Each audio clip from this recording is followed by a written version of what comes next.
Funding for Shaperless is provided by Surfshark VPN, the sponsor of today's video. Hey, so I just watched Doctor Strangelove, How I Learned to Stop Worrying and Love the Multiverse of Madness. And it sure was a movie. It sure did exist. Okay, truth be told, even though I'm pretty lukewarm to it, it's not for the same reasons I was lukewarm to some of the other Phase 4 movies and shows. This isn't a case of the directing and writing both being equally average. This is a case of the movie sporting some of the most inventive and cool direction in the entire MCU, yet also being saddled with some of the franchise's most incoherent and messy writing to date.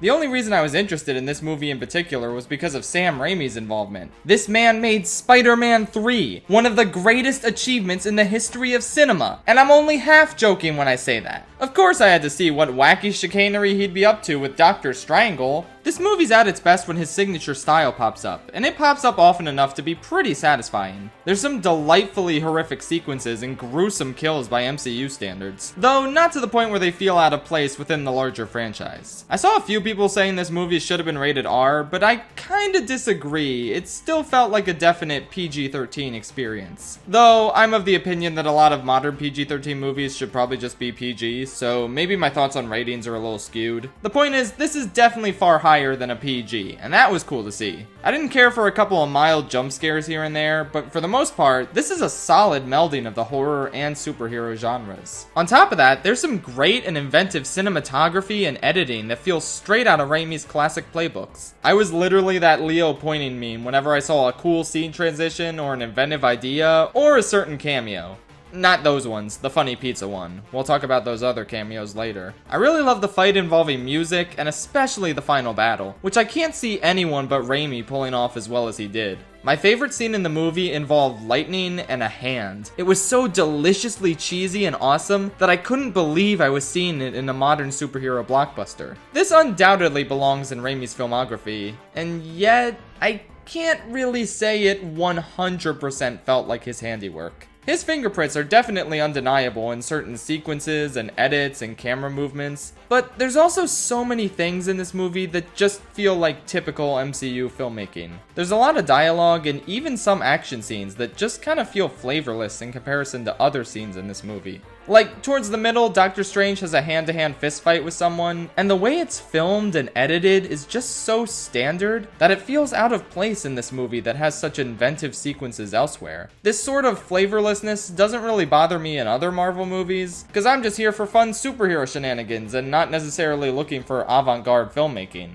But this movie just feels like a weird mismatch of Sam Raimi's signature style and the standard MCU style. It makes it so that some of the cool editing and cinematography choices feel kind of out of place when they show up after 5 to 10 minutes of rather standard filmmaking. There's a review of this movie on Letterboxd that just states, "There are parts of this that they let Sam Raimi direct." And that honestly summarizes my thoughts and feelings perfectly. I can't tell if he was creatively restricted or not, but this is a movie that sometimes feels stylistically held back in ways that the Guardians films or Thor Ragnarok just don't. Those feel like the complete visions of James Gunn and Taika Waititi respectively, while this feels like some of Sam Raimi's vision, but not quite all of it.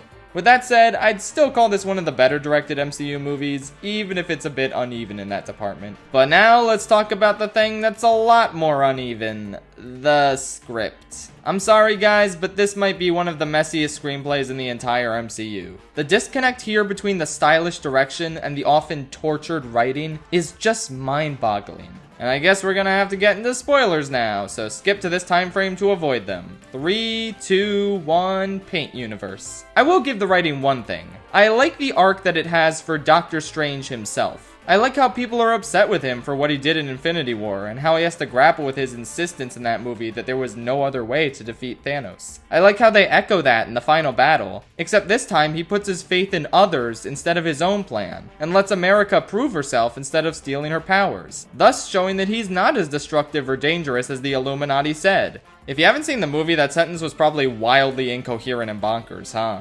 Almost like the movie. Anyway, yeah, neat Doctor Strange arc that I wasn't expecting.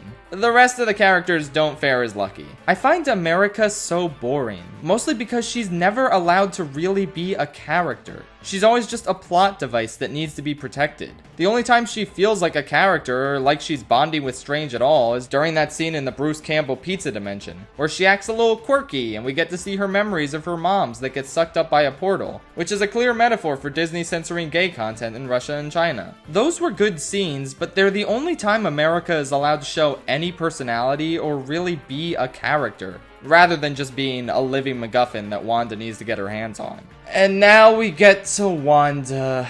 Oh god, where do I begin? So Wanda is the main villain of this movie. You need to watch her entire show to understand her motivations at all. Okay, cool, fine, whatever. I watched the show and it was a nice little story about grief and it made her character more compelling. She did something pretty fucked up and evil in that show, but I just kind of assumed she accepted that what she did was wrong and also accepted that Vision was really gone and her kids were never real. I guess I'm a fucking idiot then, because no, Wanda actually doubled down on the idea that she can have a life with her kids, since they exist in the multiverse. So now she's willing to literally murder people in order to live with her kids. Not even like save her kids from danger or anything, because in every universe they're living happily with that universe's Wanda. Her motivation is so astonishingly selfish and fucked up, and I honestly kind of hated it. Now, yeah, the movie insists that the Darkhold is making her act more evil than she would be otherwise, but that's just kind of a lazy catch-all excuse I've heard a million times. Oh, this dark artifact is making this character act this way. Whatever, man. I just feel like they really did Wanda dirty in this movie. In one scene, Strange even asks her, what's gonna happen to the Wanda in the dimension that you steal her kids from? And she has this look on her face like, oh shit, I didn't think about that. But then Strange just uses her temporary distraction as a way to fight her some more, and then I guess she forgets about this completely. She endangers other innocent Wandas because she just doesn't give a fuck, and it's just so sad, man. I really liked Wanda, and I'd be fine with making her a villain if her motivations weren't so shallow and poorly thought out. In spite of the awful writing it took to get her to this point, I'll admit she was still a good antagonist. Her powers are horrifying, she gets some great kills, Sam Raimi really gets to let loose with the horror sequences involving her character, and Elizabeth Olsen's doing a great job playing this megalomaniacal maniac. Okay, let's talk about the fucking Illuminati now. This is officially where the movie lost me. Such a random grab bag of cameos, and like, it's fine that they're in the movie, but they then try and connect these people we've never met to the main plot and Strange's arc. We're supposed to get invested in Captain Carter and Professor X and Jim Halpert talking about how they had to kill their Doctor Strange and how all Doctor Stranges can't be trusted. And I'm sorry, but it's incredibly weird to anchor emotional moments onto these people. We just met them. We know a version of Patrick Stewart's Professor X or Haley Atwell's Captain Carter, but these are not the same versions of those characters. These are new variants that we've never seen before. But the movie expects us to accept that they're part of the plot now because we know these actors in these roles. It worked in Spider-Man No Way Home because not only do we have a light comedic scene to introduce Tobey and Andrew, rather than just jumping straight into them giving exposition, but those versions of Tobey and Andrew are the same versions we know from the previous Spider-Man series.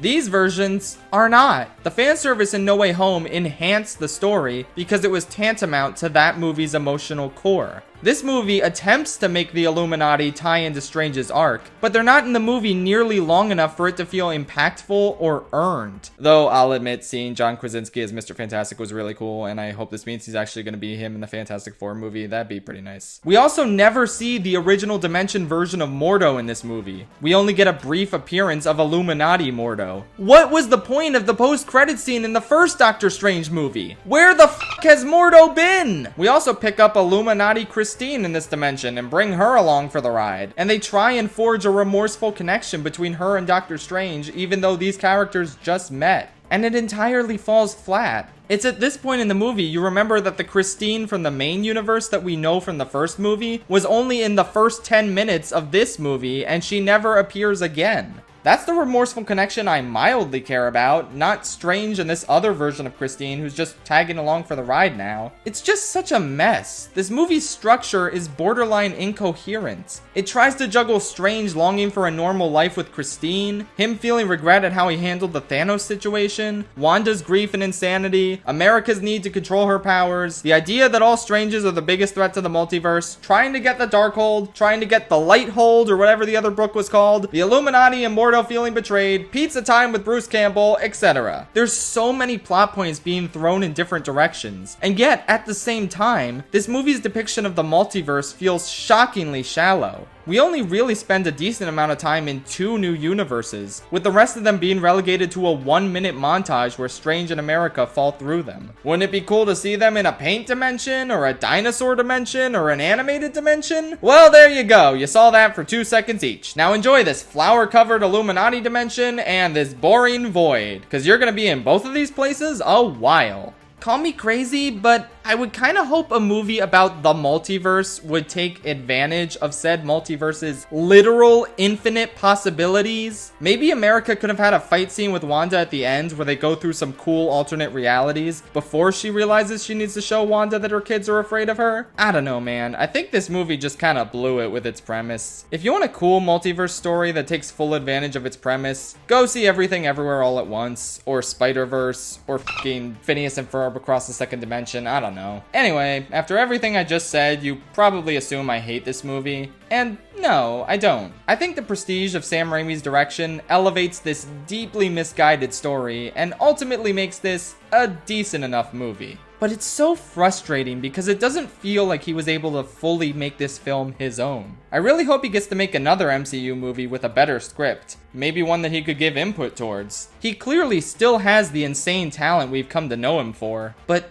man, I really feel like he was dealt a bad hand with this story. Ultimately, he makes this film worth a watch. This is still one of the few MCU movies where I can safely say the director was the star of the show, rather than the superheroes on screen. But I still just gotta give it a 6 out of 10. Not bad, but if your doctor tells you to cut back on the multiverse movies and only watch 1 in theaters, please go see Everything Everywhere All at Once instead. And no, I don't hate the MCU, guys. I'm just back to being a little let down with what I've seen from Phase 4. I just hope Taika will change that. Also, yes, I'll watch Moon Knight eventually. I'm literally watching 8 other shows at the moment. Give me a break. Anyway, wouldn't it have been cool if Doctor Strange went to a dimension where there were surfing sharks? Oh wait, that's literally our dimension right now, because we have Surfshark VPN. An incredible product that encrypts your data and protects you online. Surfshark VPN allows you to access geo-restricted content, meaning you can trick your browser into thinking you're in another dimension, thus allowing you to access interdimensional content you couldn't get otherwise. Okay, fine, you can't get shows from other dimensions, but you can get shows that are only available in other countries. That way, you don't have to physically travel to another country to watch that country's exclusive Netflix content, for example. You can also use Surfshark and its Surfshark alert system to get alerts anytime your email address or password is compromised. Surfshark Alert scans various databases of leaked information and notifies its users if their data is found so they can take action, which is an absolutely invaluable feature. Surfshark is also totally unlimited, meaning you can use it on as many devices as you like, even all at the same time. No other VPN allows this. Wanda in the other dimensions should have used a VPN on her brain to prevent evil Wanda from getting in there. Oh well, live and learn. Go to surfshark.deal/Rillis and enter promo code Rillis to get 83% off and 3 extra months of Surfshark VPN for free. It's an amazing deal, and it's even better because it comes with a 30-day money-back guarantee. So if you're not satisfied, you can cancel during those 30 days and get your money back. If you're looking for a great VPN, there's no reason not to give Surfshark a try. Once again, head to surfshark.deal/Rillis and enter the promo code Rillis. Have a great time with Surfshark VPN.